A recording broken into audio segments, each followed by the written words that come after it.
Why won't they just talk to you? Is it driving you crazy that your twin flame will not respond to your message, that they will not reach out and ask you how you're doing? There seems to be just no communication whatsoever, and it's driving you crazy.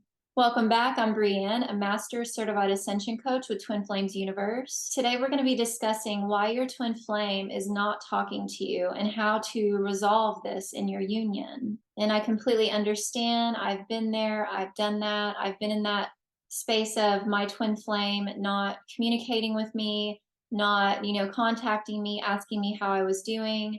And it's very disheartening. It makes you feel alone. It feels like they don't care about you. It feels like it's a one-sided relationship, and you just feel like you're unsure of the direction that you're headed. Don't worry, through my experience and what I've healed through and everything that I've learned, I can share with you today why that's happening and how you can heal it too in your union. And the key word here has everything to do with boundaries. Boundaries can often come with a negative feeling, especially if you are not used to boundaries or you're unclear on what a boundary is. And for me, for instance, I used to believe or feel like a boundary was something that was unkind or mean. But the truth of a boundary is, well, if we put it in an analogy, let's say there's a little baby, and this little baby is just learning to walk, and you have a set of stairs in your home. Well, there's going to need to be a boundary established. Otherwise, the little baby, as they're learning to walk, they could easily approach those stairs and fall and hurt themselves. And so we have things such as gates. If you're in America, probably have these things around the world and different countries, but in America, we have these things called gates, and you can put them at the entrance of the stairway. That way that the adults can walk in and out of it. But the children or the babies behind the gate, and they prevents them from hurting themselves. That's just a very simple description of a boundary. And that boundary is there to love the baby. It's not there to prevent it or keep it trapped or prevent it from moving forward.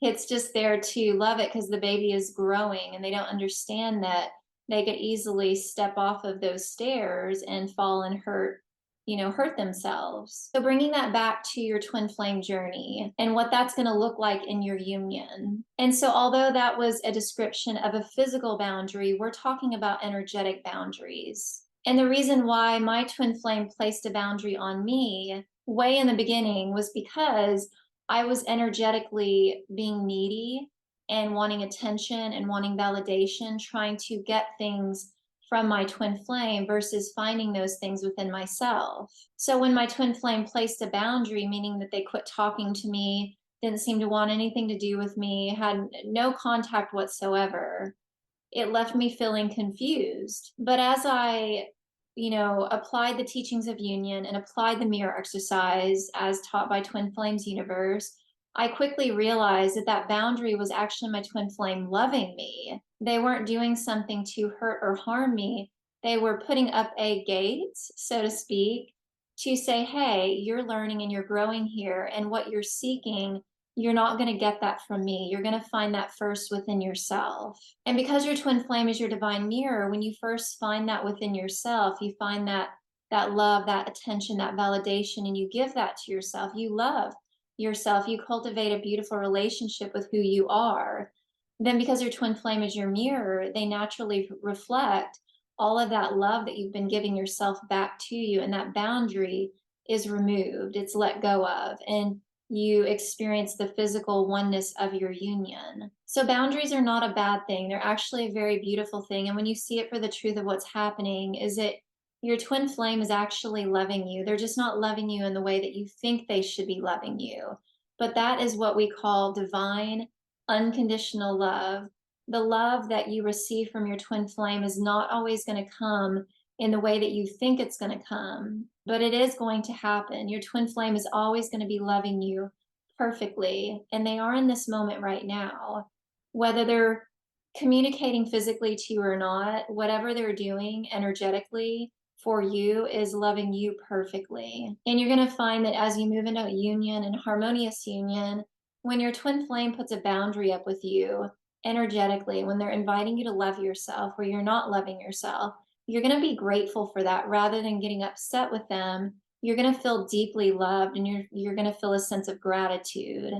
And in that gratitude, you're going to relax into just simply loving yourself. And so this is something that as you move forward, you'll continue to master for yourself, and you'll relax into it even further. So know that the boundary is the communication.